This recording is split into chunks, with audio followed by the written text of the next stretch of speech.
Эта история произошла с бабушкой по имени Анастасия Александровна. Она была обычной старушкой, но с невероятной силой воли и огромным сердцем. Жизнь не щадила ее дочь погибла в автокатастрофе вместе с мужем, и с тех пор она осталась одна, чтобы воспитывать двух внуков. Вначале бабушка справлялась со своими обязанностями воспитательницы. Она уделяла внукам все свое время и любовь, пытаясь заполнить пустоту, оставшуюся после потери дочери. Но по мере того, как внуки росли, она замечала, что они становятся все более и более непослушными и проблемными. Внуки рано начали заниматься плохими привычками, пить и курить. Бабушка находилась в отчаянии, не понимая, что делает не так. Она продолжала нежно заботиться о них, надеясь, что ее любовь и забота помогут им измениться. Но ничего не менялось, и каждый день ее сердце разрывалось от горя.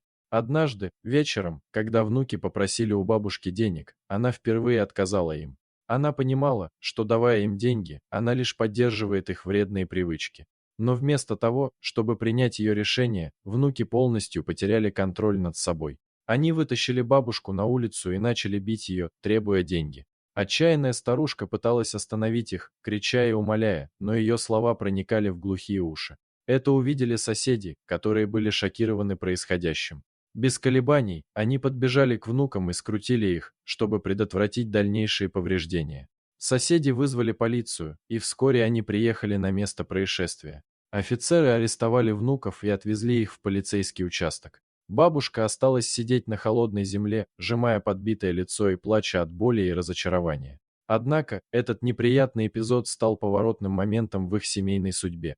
Бабушка решила, что больше не может продолжать воспитывать внуков одна.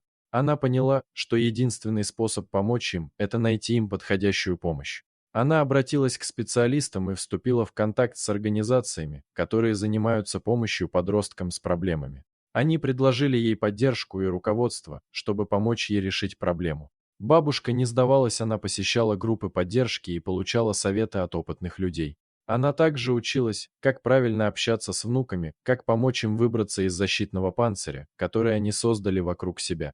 Со временем, благодаря бесконечной любви и терпению бабушки, внуки начали постепенно меняться.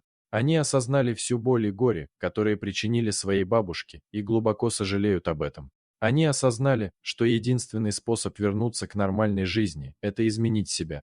Внуки стали посещать реабилитационные программы, а также получали индивидуальное консультирование. Они изучали новые увлечения, находили новых друзей, которые были на пути к позитивным переменам. Внуки были благодарны бабушке за ее неизменную любовь и поддержку, которую она оказывала им в самые трудные моменты. Эта история о бабушке Анастасии Александровне и ее внуках служит примером того, что даже в самых темных моментах жизни любовь и настойчивость могут изменить все. Бабушка не сдалась, а внуки нашли в себе силы измениться. Вместе они справились со своими проблемами и нашли новое счастье. Вот такая удивительная история. А что вы думаете по поводу данной истории? Делитесь своим мнением в комментариях.